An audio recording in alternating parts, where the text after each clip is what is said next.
membuat masker secara alami. Yang pertama yang perlu kita sediakan itu adalah lemon. Yang kedua tuh ini madu, minyak zaitun, kunyit, bubuk kunyit. Ini bubuk kunyit.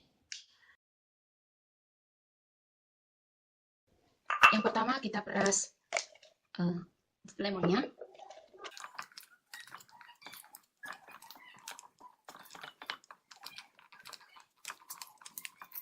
Karena udah keluar airnya, kita tuangkan ke sini. Oke, air lemonnya. Terus sekarang kita tuangkan ini, kunyit.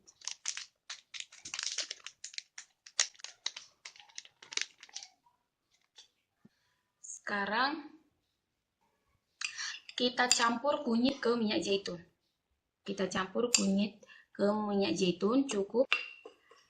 Oke, kita campurkan lemon.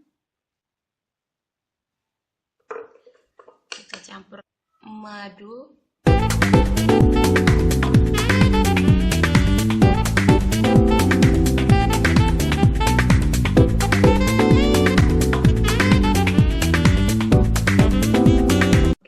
Sekarang udah selesai, udah kita aduk, kita masukkan.